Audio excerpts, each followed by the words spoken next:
आज श्री सुखदेव जी कहने लगे कि गुरुजी कहते हैं कि इंद्र ने मेरा अपमान कर दिया, और आज गुरुजी नाराज होकर के अपने स्थान के लिए चले गए। सब कहने लगे कि इंद्र तूने गुरुजी का अपमान कर दिया, गुरुजी का अपमान कर दिया। आहा, इंद्र दौड़ते दौड़ते ब्रह्मलोक में ब्रह्मा जी के पास में पहुंचे, और जब ब्रह्मा जी के पास में पहुंचे और ब्रह्मा जी से कहने लगे कि इंद्र के मैंने गुरुजी का अपमान कर दिया। एक बात और बता दूं, छोटी सी बात है, ज्यादा नहीं है, 5-6 सेकंड की। अगर तुमने किसी का अपमान किया है और अगर वो अपमान सहन करने के बाद में शांत है, तो समझ लेना कि उससे ज्यादा दुखी संसार में कोई नहीं है। बोली वृंदावन बिहारी लाल। छोटी सी बात,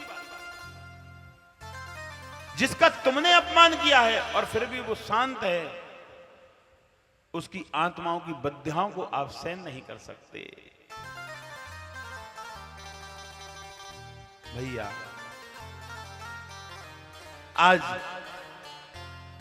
कहने लगे ब्रह्मा जी से, गुरुजी नाराज होकर के चले गए। ब्रह्मा जी कहने लगे तुमने गुरु का अपमान किया है कि हां? ब्रह्मा जी कहने लगे जिसने गुरुजी का अपमान किया उसे दंड मिलना जरूरी है। कहने लगे कि तुम दूसरा गुरु बना लो।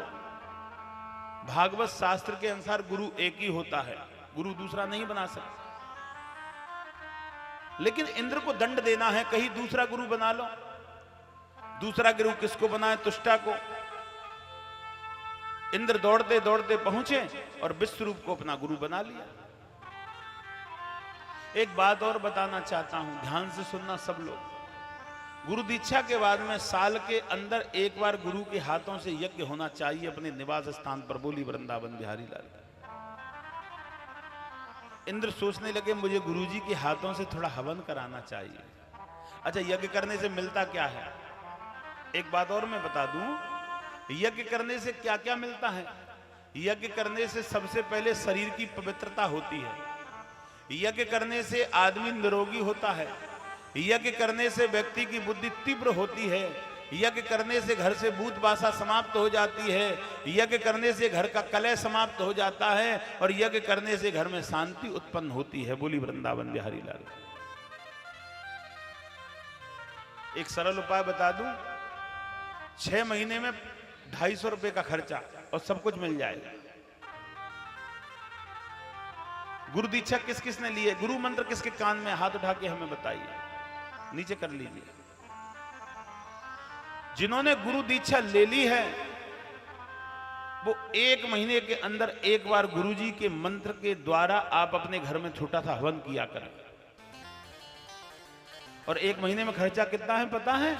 100 ग्राम सामग्री आएगी लगभग 20 रुपए की, और लगभग 100 ग्राम घी आएगा मानो तो 100 रुपए का, और फूल पत्ती वगैरह 200 रुपए का खर्चा। और तुम ही अपने हाथों से गुरुजी का मंत्र बोलो मन में और उससे आहुति लगाते चले जाओ। ये काम करो। अच्छा, 200 रुपए खर्च करने की हमारे अंदर ताकत नहीं है तो 6 महीने में एक बार कर लो। अच्छा, 6 महीने में भी ताकत नहीं है तो साल में एक बार कर लो। लेकिन ये काम अगर करोगे तो घर के अंदर शांति बरकरार रहेगी। बोली वृंदावन बिहारी लाल की जय हो। आज गुरुजी को बुलाया और गुरुजी से कही कि गुरुजी यज्ञ कीजिए। आज गुरुजी तो राक्षस हैं, यज्ञ करने लगे। 2 आहुति देवताओं के नाम की छोड़ रहे हैं और 4 आहुति निशाचरों के नाम की डालने लगे। इंद्र कहने लगे कि तुम कैसी यज्ञ कर रहे हैं? इस यज्ञ करने से तो हमारा और बिल्कुल सब कुछ बेकार हो जाएगा। लेकिन नहीं मानी गुरुजी ने, और आज इंद्र ने गुरुजी का शीश धड़ से अलग कर दिया। उनको ब्राह्मण की हत्या लग गई। ब्राह्मण की हत्या 7 जन्म तक पीछा नहीं। ब्राह्मण की हत्या हमेशा हम लोगों को और परेशान करती रहती है। और आज उसी समय आगे आगे इंद्र पीछे से ब्राह्मण की हत्या, इंद्र भगवान का स्मरण करने लगे,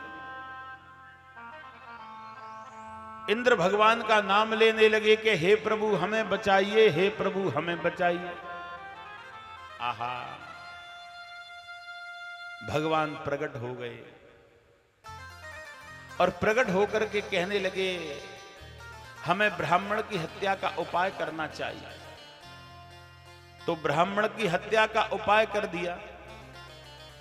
अब जब ब्राह्मण की हत्या का उपाय किया, तुष्टा को पता पड़ी कि विष्णु को मार डाला, तो उन्होंने वृद्धासुर को उत्पन्न किया और वृद्धासुर से कही कि इंद्र से युद्ध कीजिए,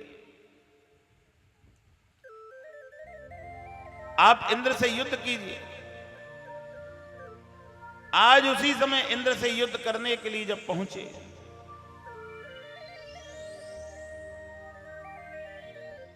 आज इंद्र से युद्ध किया, लेकिन हार हुई युद्ध में। इंद्र दौड़ते दौड़ते ब्रह्मा जी के पास में पहुंचे। क्या करें कि राजा दधीच बियाबान जंगल में तपस्या कर रहा है। बहुत सुंदर कथा है, ध्यान से सुनना है। राजा दधीच से जाकर के तुम उनके शरीर को मांगिए और उनके शरीर की हड्डियों से हथियार तैयार कीजिए। ऐसा कौन सा प्राणी होगा जो कि मांगने से शरीर को दे देगा कि तुम जाइए। राजा दधीच के पास में पहुंचे और शरीर को मांगा। राजा दधीच के नेत्र खुल गए। राजा दधीच कहने लगे आप क्या मांगने के लिए आए हैं? कहने लगे कि हमें आपका शरीर चाहिए, कि शरीर से आप क्या करोगे? कि शरीर की हड्डियों से हथियार तैयार करेंगे। शरीर की हड्डियों से हमें हथियार तैयार करने हैं। राजा दधीच के नेत्रों में आंसू। शरीर के विशेषता में 1 मिनट के लिए बताऊंगा। शरीर कितने तत्वों से बना हुआ है, शरीर के अंदर बंधन कितने हैं। और आज राजा दधीच कहने लगे मेरे शरीर इतना कीमती है जो तुम्हारे काम आ रहा है कि हाँ, धन्य है मेरा शरीर।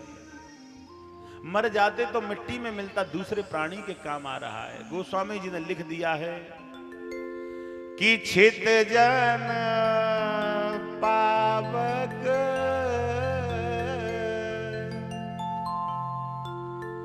मैंने बताया रामचरितमानस को पढ़ना है। कौन कौन पढ़ती है माताएं? हाथ उठाइए। हाँ, परसों से संख्या बढ़ गई, 2 बढ़ गए, 2 कल और बढ़ना 2। हाँ, लगाना सबसे बड़ा मस्तक का धर्म है। अब मैं आपको शरीर की विशेषता बता रहा हूं। शरीर कितने तत्वों से बना है कोई बताएगा हमें? क्योंकि तीन कथा सुन ली है ना आपने। अगर नहीं बताया तो मुझे दुख होगा, तुमने कुछ नहीं सुना। बताओ कोई कितनी तत्वों से बना है? हाँ, आप बताइए माता, जोर से बता दो, कोई दिक्कत नहीं, यहां कोई दिक्कत नहीं, एकदम जोर से। 5, वेरी गुड। और सब रोटी खाने वाले हैं क्या?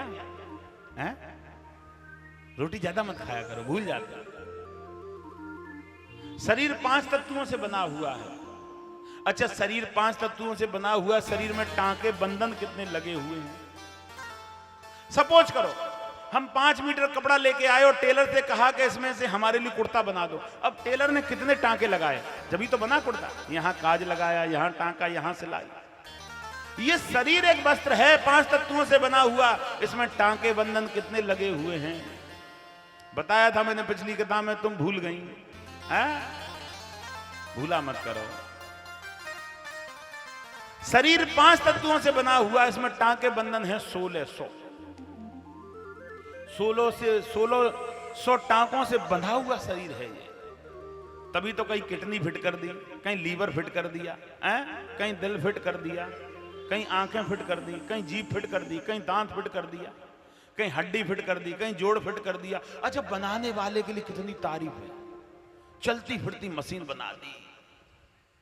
और मशीन भी ऐसी है, हमारी गाड़ी डीजल खाती है, जो रोटी खाती है, बिना रोटी के लुढ़क जाती है। डॉक्टर से बोलती है कि वीकनेस आ गई, रोटी नहीं खाई 2 दिन से। ऐसी मशीन कोई बना सकता है क्या? है जिसने ऐसी मशीन बनाई उसके लिए अगर हम दिन में 24 घंटे में 1 घंटे अगर नहीं दे सकते तो इस मशीन को रखने का तुम्हारा कोई कार्य नहीं है। बोली वृंदावन बिहारी लाल। इस मशीन के अधिकारी नहीं है तुम तो कीड़े बनने वाले हैं। तुम तो अनेक प्रकार के जीव जंतु जिनकी कोई महत्व नहीं है, वो जीव जंतु बनने वाले थे। अगर शरीर का हमने पूर्ण तरीके से इसका प्रयोग नहीं किया, हम दुरुपयोग कर रहे हैं। आज दिलीप ने सबके चंदन लगाया, बहुत कुछ मिलेगा आपको। हाँ, चंदन लगाने वाले को बड़ी और आशीर्वाद मिलता है ना। तो ये बहुत अच्छा कार्य है। अच्छा, मुझे चंदन से एक कथा ध्यान आ गई, अभी बताता हूं, ध्यान से सुनना। केवल 1 मिनट लूंगा। धरती पर भक्त था, लेकिन जब लूंगा जब दिलीप कहीं नाराज नहीं हो जाए, क्योंकि कथा कुछ ऐसी ही है। हाँ, एक भक्त था धरती पर, वो कभी भगवान का नाम नहीं लेता। जीवन में कभी भगवान का नाम ही नहीं लिया उसने। वो मर गया। ध्यान से सुनना, बड़ी सुंदर कथा है, बिल्कुल एकदम। चंदन लगाने के पीछे मुझे ध्यान आया। तो वो कभी जिंदगी में भगवान का नाम नहीं लेता, वो मर गया। और जब वो मर गया तो धर्मराज के पास में पहुंचा। ध्यान से सुनना, धर्मराज के पास में लंबी लाइन लगी, कम से कम 10 किलोमीटर की। वो लाइन में सबसे पीछे खड़ा हो गया और सामने वाले से कहने लगा, कब मेरा नंबर आएगा, क्योंकि धर्मराज देख रहे जैसा जिसका क्रम है वैसे ही उसको मिल रहा। कहने लगे कि हमें खड़े खड़े 1 हफ्ता हो गया, कम से कम तुम्हें 3 हफ्ते खड़ा होना पड़ेगा। व्यक्ति कहने लगा, मैं तो आलसी आदमी, मैं कहीं खड़ा नहीं होता। वो लाइन से निकल करके भाग गया। सभी लाइन में खड़े हो हंसने लगे कि ये पागल व्यक्ति कैसा है, लाइन से भाग गया, अब इसका नंबर जाने सालों में आएगा। वो कभी जिंदगी में भगवान का नाम नहीं लेता। मरने के बाद में धर्मराज के पास में लंबी लाइन में सोचने लगा क्या करें, तो उसने वहीं से मिट्टी उठाई, मिट्टी में डाला पानी और सबके चंदन लगाने लगा मिट्टी का। ध्यान से सुनना, सबका चंदन मिट्टी का लगाया। जो व्यक्ति धर्मराज के पास में जाए उसी के चंदन, उसी के मस्तक पर चंदन। जो व्यक्ति धर्मराज के पास में जाए उसी के मस्तक पर चंदन। धर्मराज कहने लगे, कौन है जिसके हर व्यक्ति के मस्तक पर चंदन है, ऐसा क्या? कहने लगे, एक पागल प्राणी मर करके आया है, लाइन से भाग गया और सबके चंदन लगा रहा है। धर्मराज कहने लगे, उसी को सबसे पहले लेकर के आओ। बोली वृंदावन बिहारी लाल, सबसे पहले। और भैया जिसका नंबर 3 महीने में आना था उसका नंबर 3 मिनट में आ गया। तो भैया ऐसा कोई कर्म करो जिससे भगवान जल्दी मिल जाए। बोली वृंदावन बिहारी लाल।